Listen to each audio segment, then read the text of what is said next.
Bienvenidos a Ibera Viedma, un espacio sin tiempo para compartir información y experiencias que nos ayuden a transitar el despertar de la conciencia. Hoy con la entrevista a Claudia Banchik, desde Capilla del Monte, Córdoba, Argentina, investigadora ufológica, especializada en paleocontacto, artista plástica, divulgadora de la temática OVNI, directora de AIPA, Academia Internacional de Paleocontacto, coordinadora de los cafés ufológicos Encuentros Cercanos de Capilla del Monte, Córdoba, Argentina, y creadora del canal de YouTube Conversando con Banchik. Bueno, bienvenida Claudia a Ibera Viedma. Muchísimas gracias, Guille, por la oportunidad, por la invitación. Para mí un placer compartir con vos y con todo tu público, tu audiencia. Bueno, sin más, para agregar a lo que, ¿querés agregar algo a lo que yo brevemente dije sobre vos, para quienes no te conocen, o ya Perfecto, entramos perfecto. al Una tema? apasionada de los ovnis y una eterna aprendiz, ¿no? Porque uno nunca termina de Sí, no. aprender. Así que ahí me considero yo. Hay un escritor, un amigo ecuatoriano que se llama David Cangacoroso, que ha escrito dos libros muy profundos sobre la parte antropológica del fenómeno ovni y en relación a nuestros sistemas de creencias. Y él dice que aquellos que estamos buscando, siempre estamos en búsqueda de la verdad, somos espíritus inquietos. Y yo lo felicité por esa frase y me dice, pero no es mía, es de Salvador Freisedo, ni más ni menos. Dice, yo se la robé, se la escuché a mi mentor Jaime Rodríguez, este gran ufólogo ecuatoriano, y a su vez la replico también con los propios, con los de él y todos sus seguidores, ¿no? Porque soy una gran lectora de sus obras. Entonces yo también lo adopto como una frase, ¿no? Un espíritu inquieto, eso soy. Está bien. Bueno, somos varios. ¿Cómo nace esta pasión? ¿Cómo y cuándo nace esta pasión por la temática ovni en tu vida?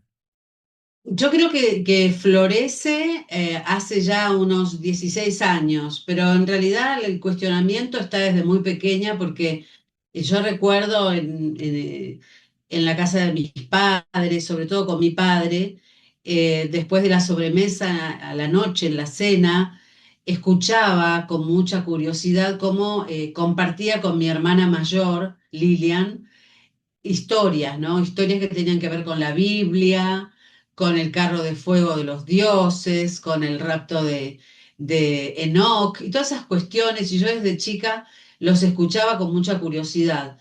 Recuerdo en aquellos años también mi hermana, ¿no? Que era una apasionada y lo sigue siendo de toda la cultura egipcia y lo ligaban siempre al tema extraterrestre.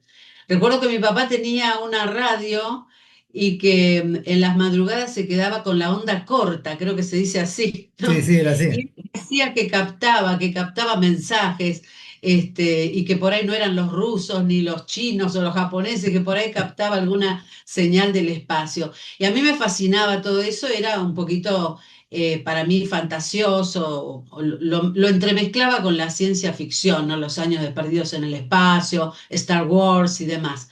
Pero bueno, con el correr del tiempo empezó siendo ya una pasión porque, bueno, tuve la suerte de vivir unos años en México, donde me formé como locutora y ya volviendo a la Argentina, me dediqué a hacer programas radiales, primero en Buenos Aires, luego en Villa Giardino, Córdoba y últimamente en los últimos 16 años en Capilla del Monte, ¿no? Y estando en la radio y obviamente en el ámbito ufológico de Capilla del Monte, que para muchos es la capital de los ovnis en nuestro El país, epicentro. y que no se me enoje ninguno, porque hay muchas capitales de los ovnis acá en la Argentina, Estamos pero compitiendo ahora. claro, claro, pero bueno, digamos que el Cerro Uritorco en su momento, Nada, sí, bueno, es sí. cierto, la vedette del tema. Sí, sí. Entonces, obviamente tenía que empezar a leer más, formarme, investigar, y junto con mi esposo Fernando Seca armamos un equipo de trabajo formidable. Debo reconocer que, bueno, si no hubiera sido por su ayuda, por su apoyo, por su aliento, no me hubiera lanzado también con estas cuestiones que, bueno, no son habituales y que en la familia a veces causan asombro y algunas que otras críticas también, ¿por qué no? Pero bueno, seguimos adelante entonces desde aquellos años, ¿no? La radio, digamos, más fuerte, el periodo más fuerte donde comienzo con esta pasión es a partir del 2010 y más fuertemente con el tema de paleocontacto desde el 2017, cuando se me ocurre hacer una incursión o una intervención artística en un congreso local aquí en Capilla, organizado por el Centro de Informes OVNI, en aquel momento su directora Luz Mari López, y le propuse llevar piezas, pero que tuvieran que ver con paleocontacto, con los alienígenas ancestrales. A ella le gustó la idea y ahí arrancamos un poquito esa mixtura entre la difusión a través de la información y toda la imagen para que la gente tuviera la idea completa de lo que queríamos transmitir, ¿no? Bueno, hablando siguiendo sobre el tema que estás planteando, vos sos artista plástica también.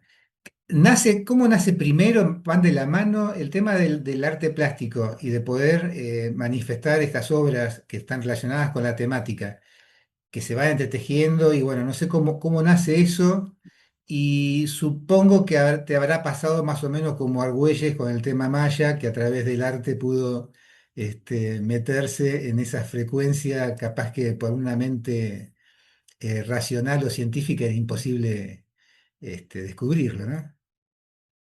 Claro, mira, Guille, al principio el tema del arte, debo decir que es totalmente autodidacta en mi persona. Tuve una gran maestra y la sigo teniendo, que es mi hija. Ella está formada en artes visuales, en bellas, lo que se conocía antiguamente como bellas artes, y ahora recibe el nombre académico de artes visuales, y me fue dando las técnicas, la formación para que yo pudiera manejarme tanto en pintura, ¿no es cierto?, sobre lienzos, trabajando con acrílicos con lo que es escultura, con arcilla y otras masillas plásticas, ¿no? Yo incursiono con los cuadros en realidad con otra temática que me atraviesa profundamente mi vida y que es Parravicini.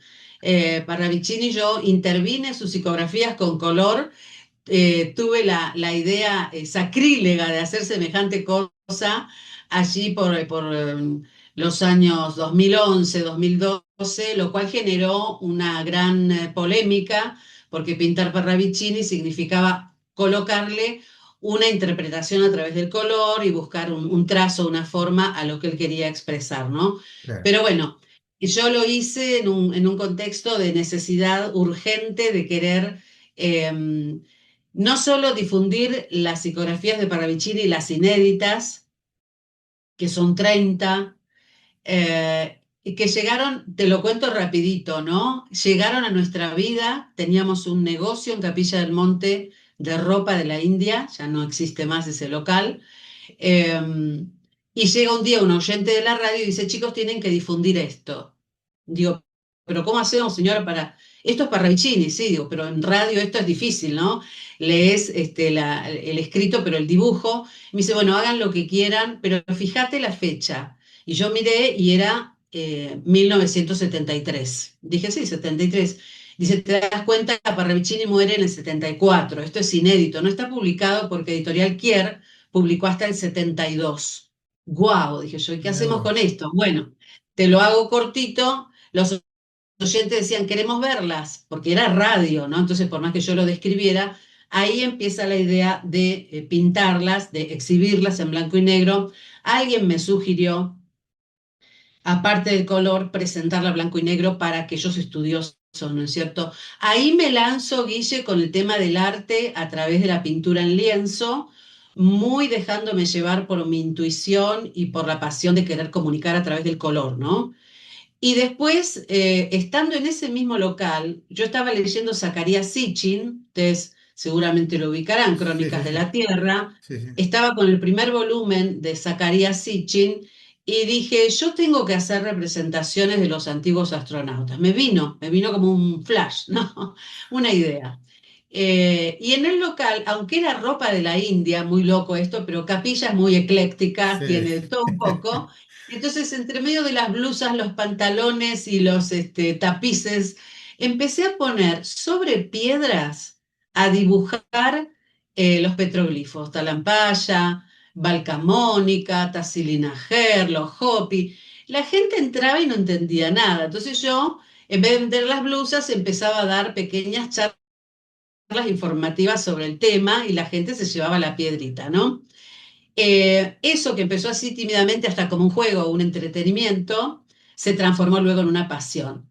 Por eso te digo, después desemboca en este Congreso Internacional convocado por el CIO, donde ya sí formalmente hacemos piezas que son réplicas de originales.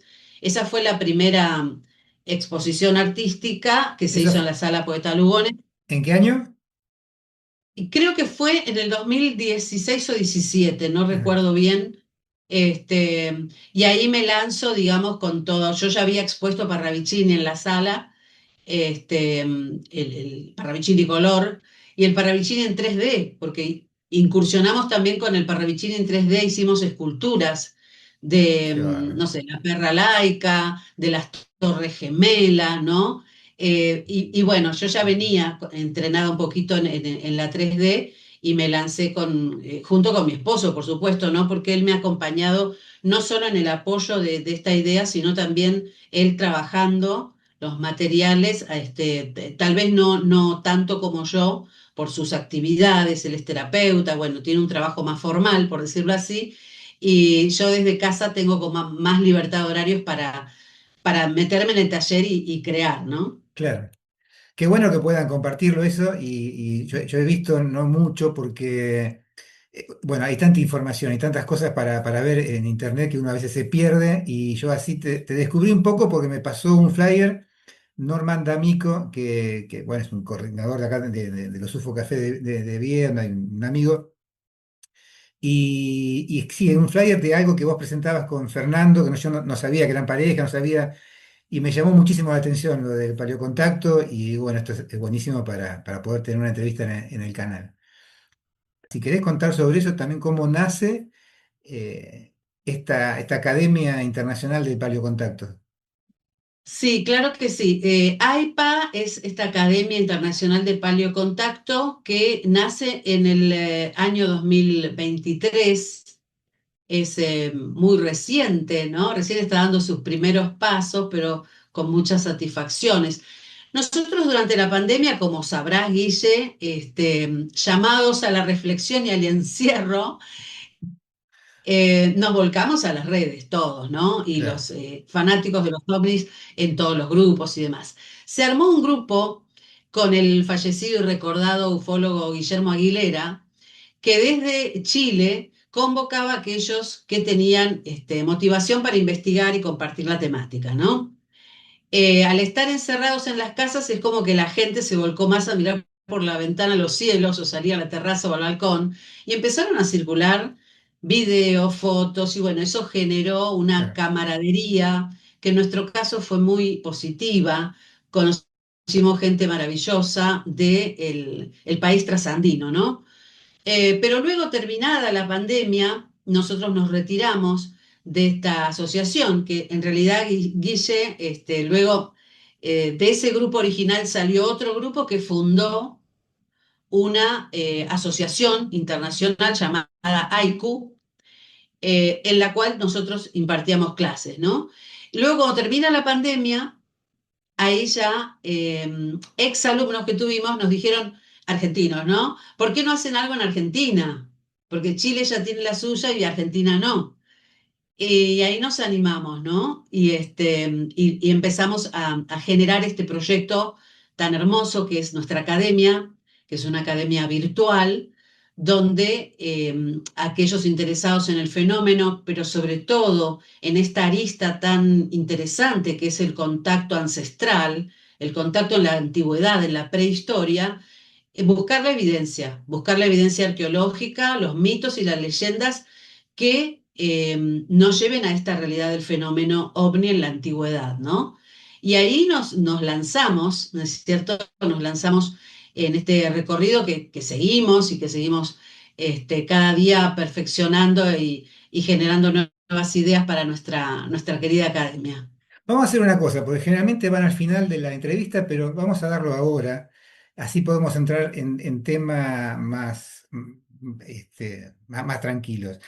¿Querés dar todas los contactos que tengas de tanto de la academia, como los tuyos, van a estar en la descripción del video, pero para que queden registrados acá en el video, para quienes se interesen seguirte bueno, o estudiar en la academia.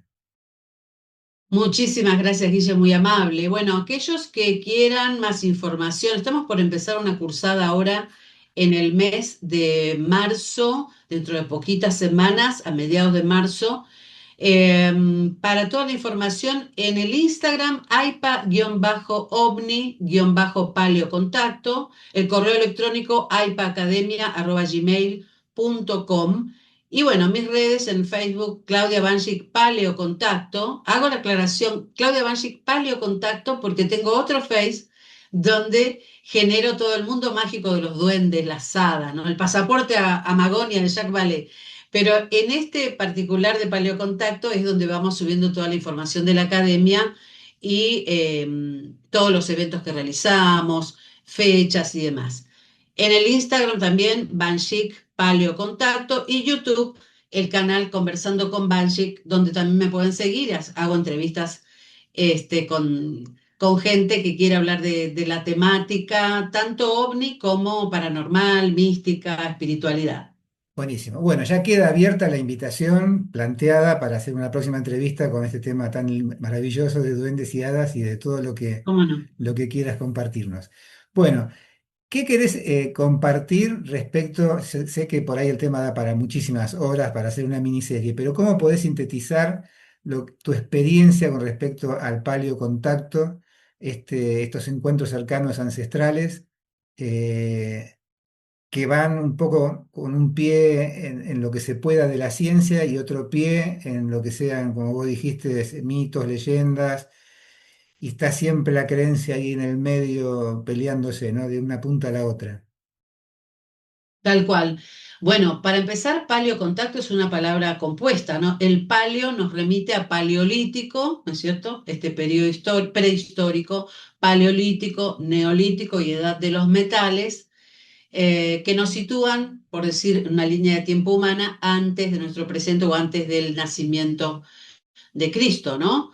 Y en todo ese periodo que nos lleva a miles y a millones y a cientos de millones de años hacia atrás, nosotros sostenemos desde el paleocontacto, lo que se llaman los teóricos de los antiguos astronautas, la posibilidad del contacto extraterrestre. Yo siempre hago esta pregunta, interpelo inclusive a nuestros estudiantes en la academia: ¿por qué ahora sí y antes no? Y también se lo pregunto de vez en cuando a los ufólogos, ¿no? Sobre todo los más racionales. ¿Por qué ahora sí el contacto podría ser una realidad? Es plausible, ¿no? Hoy por hoy, al parecer, hasta van a desclasificar desde los Estados Unidos una noticia de las últimas horas, ¿no? Sí, ¿Y por sí. qué en la prehistoria no? No. ¿Por qué el hombre antiguo, claro, no tenía una filmadora, no tenía un celular, no había computadoras, no había redes sociales, pero estaba también el artista que dejaba plasmado aquello que veía en su entorno, en las rocas, a través de las esculturas, en las grandes superficies, cuando hablamos de geoglifos, cientos de metros con figuras maravillosas como las líneas de Nazca. Entonces yo me pregunto eso, ¿no? ¿Por qué ahora sí y antes no? Bueno, nosotros, resumiendo la idea de paleocontacto, sostenemos que el hombre antiguo tuvo contacto con seres, con luces inteligentes, no solo de verlos como en un encuentro de primer y segundo tipo, diría Heineck, sino tercer y cuarto tipo, y hasta quinto tipo, ¿no?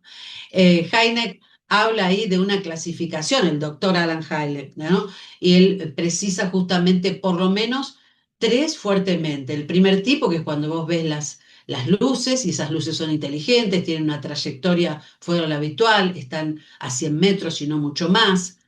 El segundo tipo, cuando ves las marcas, las huellas, la evidencia de eso que pasó, o interferencia electromagnética o lo que fuere. El tercer tipo, que es el más entretenido, cuando podemos ver el artilugio, la nave y también los tripulantes. Y hay un intercambio inclusive visual. El cuarto tipo es un poquito espeluznante porque tiene que ver con las abducciones, y de esto ha tirado muchísima luz Corrado Malanga, y otros investigadores que se adentran en el fenómeno de la abducción. Y ya en el quinto tipo estamos hablando de los contactados, con todos sus mensajes para la humanidad y demás, ¿no?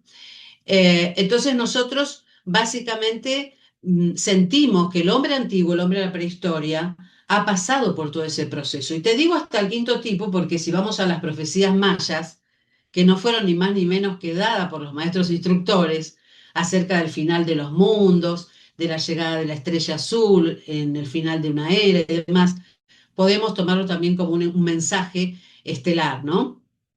En el quinto tipo, por ejemplo, estos contactados dicen inclusive desplazarse en las naves hacia el espacio y otros planetas, ¿no? Cosa que sostiene también el hombre antiguo. Fíjate qué maravilloso, ¿no? Las historias te nombro los Hopi porque me vienen ahora a la memoria con sus cachinas maravillosas, ¿no? Los maestros instructores que vienen trayendo todo un conocimiento para organizar la comunidad. Este es un patrón que se va a repetir a lo largo y ancho de todo el planeta. Llegan maestros instructores que a veces son confundidos con dioses. Ellos en general no suelen presentarse como dioses, aunque tenemos registros de algunas razas donde sí se afirma que se presentaron como dioses. Sí, sí. Por ejemplo, en África, ¿no? Si recordamos a Don Credo Mutua, que murió hace poquito en la pandemia, él hablaba de los Chitauri, esta raza de los reptiles. Ellos sí se presentaban como dioses creadores y vaya que aterraban, ¿no es cierto?, a la gente allí en África, tanto en el norte como en el sur. Bueno, él estaba en Sudáfrica, pero tenemos historias y leyendas de reptiloides o reptilianos también por toda, desperdigada por toda África, ¿no? Yo considero que sí hubo un contacto y que no es solo la fantasía o la visión de aquel hechicero que bajo eh, la influencia de alguna planta sagrada expande la conciencia y ve más allá. Y según tu experiencia y tu estudio, ¿no? Está bien que por ahí, con la pregunta me aparto un poco de lo que es el paleocontacto, pero estos seres, estas inteligencias, estos encuentros ancestrales, ¿han sido visitas o es parte de nuestro linaje estelar? Las dos cosas, porque una está ligada a la otra. Eh, yo considero que hubo, porque, bueno, yo me baso en las leyendas antiguas, sumerias, mucho más que de 6.000 años atrás, donde si vos tomás textos como el Atrahasis o el Enuma Elish, te vas a encontrar con que han venido buscando su propia agenda. Ahora que se habla tanto de la Agenda 2030, estamos todos expectantes, faltan 4 años nada más, ¿no? Para esta agenda. Ellos también traían su agenda. Y dentro de esa agenda estaba también la explotación del planeta. Hablo de algunas razas, no todas, ¿no? Y necesitaban mano de obra. Esa es la versión oficial, por decirlo así. Y para Claro, eso necesitaban, se les ocurrió el tema de la manipulación genética. Pero no solo fue parte de un linaje ancestral, muchos hablan de que somos hijos de las estrellas, ¿no? O hijos de ellos, nuestros creadores, o al menos los manipuladores genéticos. También, obviamente, junto con eso están las claro. visitas que permanecen inclusive en las comunidades durante muchos años. No es que aparecían, era una luz, el hombrecito bajaba, juntaba una muestra de terreno y se iba a la nave. Por ejemplo, en la selva amazónica, Guille, a orillas del río Fresco, hay un documental maravilloso de Eric von Daniken que nos dejó Claro. hace muy poquito, el mensaje de los dioses. Ustedes lo pueden encontrar en los primeros minutos del documental, que tiene una música un poquito disruptiva, pero bueno, más allá del fondo musical que le pusieron al documental, aguántense el fondo musical y véanlo. Están los Cayapó. Los Cayapó son una comunidad que hasta el día de hoy sobrevive en las reservas, y ellos dicen que vieron un ser que bajó en el Pucatotí. El Pucatotí era un cerro que ahora tiene otros nombres, no lo identifican más como el Pucatotí, pero ahí descendió lo que ellos dijeron, mirá qué maravilloso, un árbol que volaba y que echaba fuego por las raíces. ¿Qué se te viene cuando te dicen un árbol que vuela y echa fuego por las raíces? Porque Raro, no ¿no? tenían cigarros ellos en esa época, se calculó. Y bueno, y baja un ser y le preguntan cómo se llama, de dónde viene, y él dice Beb Kororoti. Beb Kororoti quiere decir, en lengua cayapo, vengo del universo. No dice soy su dios, Ah, adórenme. No, dice vengo del universo. Para nosotros podría ser, desde el paleocontacto, inclusive un astronauta en un viajero del tiempo, por cómo lo describen los Kayapó, con su escafandra, su traje enterizo, guantes, botas, artilugios que despedían rayos, un mecanismo que le permitía respirar. Bueno, ese ser, después de algunas contiendas con los guerreros más valientes de la tribu Kayapó, se hace amigo al extremo de que convive con ellos, se casa con la hija del cacique y tiene descendencia, híbridos en la selva amazónica. no O sé, sea, hay características como para tratar de identificar qué tipo de raza es la que pertenecía. ellos los describen como un ser alto, lampiño, de ojos claros, de cabellos claros, no como son los cachapó, que son chamarros bajitos, son de piel morena, están vestidos únicamente con un taparrabo, o sea, muy poca ropa. Imagínate selva amazónica, muchísimo calor. Este, pero él nunca precisa de dónde viene, dice, vengo del universo, Claro, ¿sí? podría ser Eh, pleyadiano, liriano, no sabemos.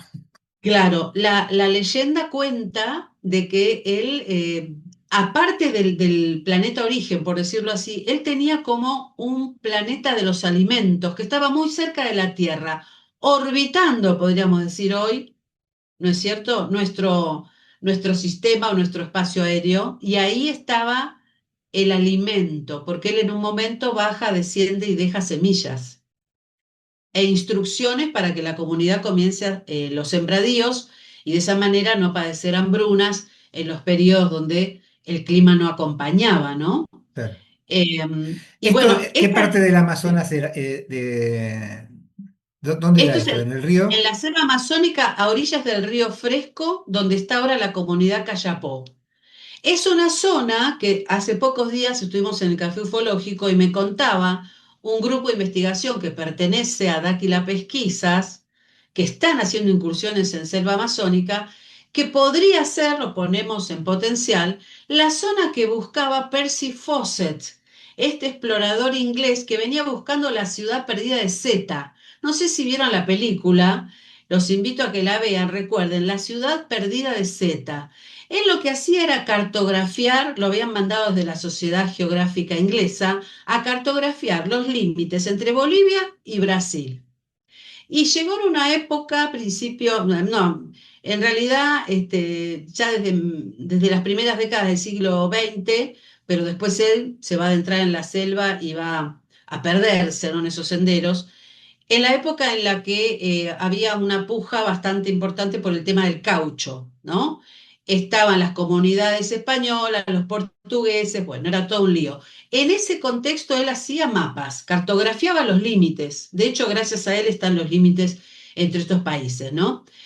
Y luego dicen que se desplaza más hacia el Amazonas brasileño y que, según sus propias palabras, porque están los diarios de la expedición, de las expediciones de Percy Fawcett, él encuentra una civilización y que era muy avanzada y que se pensaba aquí desde Europa que en América eran indios ignorantes, ¿no? Eran casi bestias, ¿no? Por Y él fin lo se encuentra descubrieron. Sí. Exacto, se encuentra con ciudades trazadas perfectamente, con sistemas de riego, con manejo de ganado y de cultivos, con una sociedad que en su momento era matriarcal o patriarcal y alternaban en la autoridad, en fin, con un montón de cuestiones que por supuesto hoy forman parte también de lo que nosotros consideramos los grandes mentores del paleocontacto, ¿no? Porque en sus últimas cartas a Nina, su mujer, él le dice que ella no debe desilusionarse ni pensar que él va no va a encontrar esa ciudad. Él tenía mucha esperanza en la victoria, decía él, ¿no? De que iba a encontrarla. Nunca lo encuentran ni a él ni a su hijo Jack, que lo había acompañado. Este, pero a lo que voy, Guille, es que en todas esas zonas que estoy nombrando, había como una cultura primitiva acompañada de una cultura que no encajaba en el contexto sociocultural. Claro, ¿De dónde venía eso? ¿De dónde venía ese avance tecnológico, ¿no? Que luego encontramos, por supuesto, en toda América, claro. ¿no? Y que no corresponde tecnológicamente la construcción, si vamos Machu Picchu, bueno, en fin, hay mucho para hablar, ¿no? Sí, sí, sí. Eh, Y el conocimiento astronómico que tenían los pueblos esa. precolombinos como los mayas, aztecas, bueno, ya sabrán de eso. Bueno, realmente, Claudia, es interesantísimo todo esto. Yo sé que no alcanza una entrevista, estas son cortas, no son masterclass. Es simplemente como siempre repito, que es una vidriera para que el que le interese el tema sepa dónde encontrarlo, sepa dónde profundizar. Ya dejamos la descripción de los contactos para que puedan sumarse a tanto a la academia como seguirte en tus redes.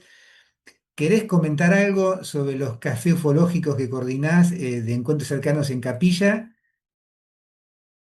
Claro que sí, sí, hermoso, hermosos los encuentros. Empezamos en el 2019, nos frenó un poquito la pandemia porque obviamente no se podía uno reunir, pero retomamos luego y seguimos hasta el día de hoy. Hemos cambiado ya 3, 4 veces de bar, de confitería, aquí en Capilla del Monte, y vamos a tener nuestro próximo encuentro, que me pasaron recién la info porque ya estamos reservando el lugar el 7 de marzo, sábado 7 de marzo, los que estén cerquita de Capilla del Monte y se quieran acercar, calle 25 de Mayo 230. Esto es a la vuelta de la techada. Los que conocen la techada, termina el techo de la techada, doblan a la izquierda el Club Capilla, al ladito del Club Capilla, ahí está Utopía Restobar, con la gentileza de Rafa que siempre nos recibe.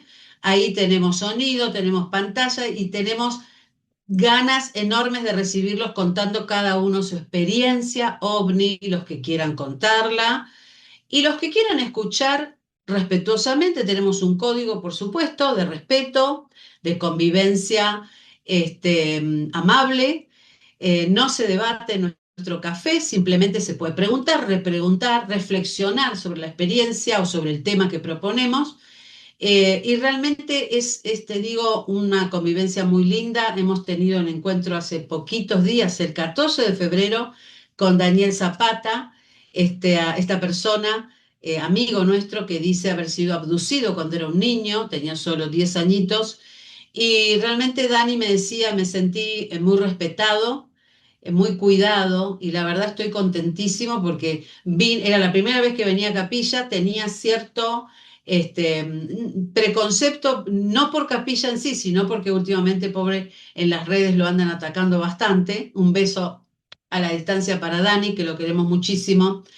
Y lo interesante es que cada uno cuente lo propio, no hacemos juicio de valor. Claro, Más allá de que el caso sea o no real para la ufología racional, investigativa, el método científico o como con la herramienta que lo querramos estudiar, si para el testigo eso fue real, es su verdad y eso lo respetamos y cuidamos muchísimo a los testigos.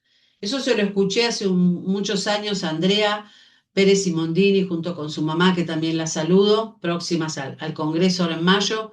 Y, y ella dijo una vez, acá lo importante es cuidar al testigo, cuidemos al claro, testigo. Y Dani Zapata agregó el otro día, me pareció fantástico, porque sin el testigo no hay ufología. claro. Y es verdad. Y hablando de eso, en una entrevista que le hice a Lorena Serrata de los Cafés Ufológicos de Rosario, ella decía algo que me impactó porque es realmente así, que a ella lo que le interesa de los testigos realmente es lo que transformó su vida, ¿no? Si la experiencia, el fenómeno que pudo vivir no hizo nada, no cambió nada, ella mucho no le interesa. Sí, cuando transforma la vida de alguien, ¿no? Por eso que me encantaría preguntarte si en todo este camino, si en todas estas vivencias tuyas en Capilla, ¿hubo alguna experiencia que quieras compartir o que te haya transformado, realmente, que hayas sentido vos que transformó tu vida?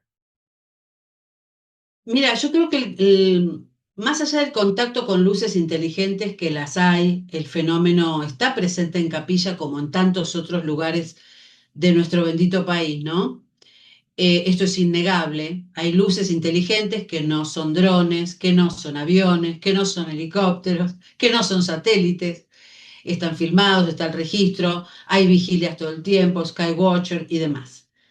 A mí lo que más me transformó y me sigue ampliando la mente, la conciencia, y sigo aprendiendo todos los días, es el contacto con la gente.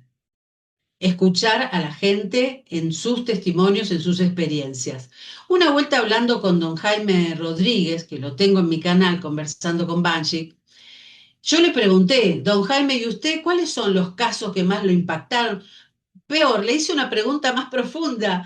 Le dije, ¿cuáles son los casos verdaderos? Y él se empezó a reír. Y me dice, mire, yo le voy a nombrar este, aquello y el otro, pero bueno, no verdaderos, así, wow. Bueno, me nombró algunos, ¿no? Y después le pregunté, ¿y su experiencia? Y me dijo, un ufólogo nunca debe compartir su experiencia, porque eso hace que se pierda la objetividad a la hora de investigar. Pero, dice, como yo le tengo aprecio, y ahí me contó una experiencia que había tenido con objetos voladores no identificados muy cerca de él, a pocos metros, y todo lo que le sucedió, ¿no?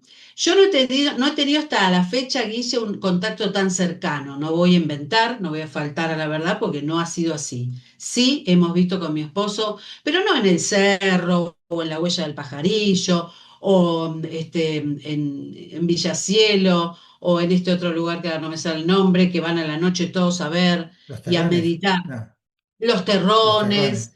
terrones, no, no, en casa. Yo vivo a 3 kilómetros del centro, en un barrio que se llama Aguas Azules. Y no tenemos contaminación lumínica, hay muy poca luz.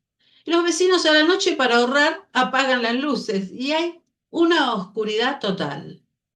Yo te puedo asegurar que el avistamiento más interesante que hemos visto con mi esposo no ocurrió en estas otras locaciones que son más turísticas o más populares. Es decir, el fenómeno se da. Si se tiene que presentar, se va a presentar. La pregunta acá es, ¿qué hace el humano con eso? Ese es el gran interrogante. Yo creo Porque, que sí, es importantísimo tener conciencia y dimensión también de que más de los cafés ufológicos, ¿no? O de cualquier encuentro de este tipo, que más allá de los coordinadores, de los testigos, más allá de todo eso, yo creo que debe haber algo en los encuentros de la gente que participa que no sé si genera un nodo, un núcleo, algo energético que ayuda no solo a la expansión de la mente y de la conciencia de cada uno de los presentes, sino a poner un granito de arena en esta cosa de quitar y ir disolviendo los miedos, los prejuicios a todos estos temas desconocidos, ¿no? O sea, por eso es tan importante la divulgación a través de los medios que por ahí no son tan convencionales. Es importantísimo esta tarea que vos estás haciendo con la academia, con los UFO Café, con el arte, y realmente es un acto de amor, tanto como los que comparten su testimonio, que se animan a vencer todos esos prejuicios y miedos, y poder dar un poquito marcha atrás a toda esta programación de miedo que nos han inculcado y programado durante tanto tiempo, ¿no? tal cual. Sí, sí. El miedo no sirve para nada porque nos paraliza, no nos deja pensar y se activa nuestro cerebro reptil y lo único que queremos es la supervivencia, ¿no? Claro.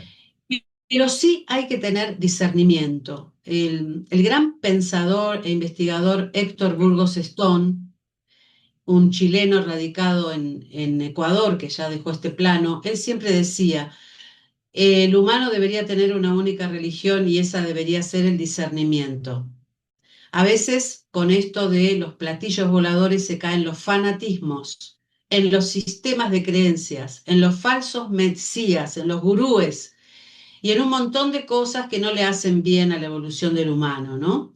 Entonces, conocer, informarse, que cada uno saque sus propias conclusiones, respetar el camino evolutivo del otro. Fíjate que nuestro café es tan ecléctico, Guille, que viene gente con sistema de creencias que te habla de hermanos mayores, hasta los que quieren el tornillo y la tuerca, porque si no, no creen en el ovni, Sí, ¿no? sí, sí. Y tratamos de escuchar respetuosamente a todos, no somos psicólogos, pero a veces un abrazo y un cafecito de por medio no viene nada mal. Ayuda. Bueno, Claudia, ha sido realmente un gustazo poder entrevistarte, conocerte, aunque sea a través de la pantalla. Están las puertas abiertas del canal para cuando vos y Fernando, tu esposo, lo quieran, lo requieran. Me encantaría volver a hacer otra entrevista, así que dispongan ustedes de los tiempos cuando lo deseen. A nuestros oyentes que le den me gusta, que lo compartan, que se suscriban al canal, que esto es gratuito, es simplemente para que esto pueda difundirse y llegar a quienes les resuene en el corazón y puedan dar un pasito hacia adelante en esta humanidad que viene. Que eso me olvidé preguntarte. Como para cerrar, ¿querés dejarnos lo que vos imaginás el futuro de esta humanidad? Si logramos expandir la conciencia, compartir toda esta información y volver a reconectarnos como con esa sabiduría amorosa de los pueblos ancestrales y originales. Creo que va a haber dos líneas de tiempo, Guille, como dicen los Hopi, ¿no? Un futuro distópico con el transhumanismo, con la inteligencia artificial y otro futuro, ese otro futuro del el salto cuántico, ¿no? Pero igual los procesos pienso que son individuales. Sí podemos ser luz para otros, pero hay que cuidar nuestra propia luz y no es egoísmo, es parte también del proceso de cada uno, ¿no? Muchos hablan de las masas críticas, la masa crítica para llegar a ese mundo ideal en el que quisiéramos vivir, ¿no? Pero como está planteado en 3D, yo me quedo con la frase de Salvador Freisedo. Él no hablaba de planeta escuela, él hablaba de planeta prisión. Es muy largo de hablar y acá se involucran otras cuestiones que tienen que ver con conocimientos gnósticos también, ¿no? Tercera y cuarta dimensión, estamos en un callejón sin salida. Aspiremos a una quinta, sexta, séptima, octava, novena y cómo acceder vibrando desde una frecuencia única a la que estos seres de tercera y cuarta no acceden, que es el amor. La única llave que nos va a permitir ese salto cuántico al que todos queremos aspirar y volver algún día a la fuente es el amor. Y por eso siempre señalando el corazón, ¿no? La puerta es esa. Bueno, Claudia, muchísimas gracias. Eh, no sé si querés agregar algo que no te haya preguntado y si no, estamos por finalizada la entrevista. Muchísimas gracias por tomarte el tiempo, por el interés de saber quiénes somos y lo que estamos haciendo y difundirlo, ¿no es cierto? Y yo quiero volver a invitarlos, ¿no? A Capilla del Monte el 7 de marzo, aquellos que estén cerquita, el Café Ufológico, y también a AIPA, que empezamos nuestra nueva cursada, ¿eh? Allí se diploman como investigadores ufológicos especializados en paleocontacto. Empezamos en nuestra academia a mediados de marzo, así que ahí en aipa-ovni-paleocontacto nos pueden seguir en Instagram o si no en mi face Claudia Banchik Paleocontacto, ahí los esperamos. Buenísimo. Bueno, Claudia, muchísimas gracias. Nos estamos viendo. Hasta la próxima, Guille, muchas gracias.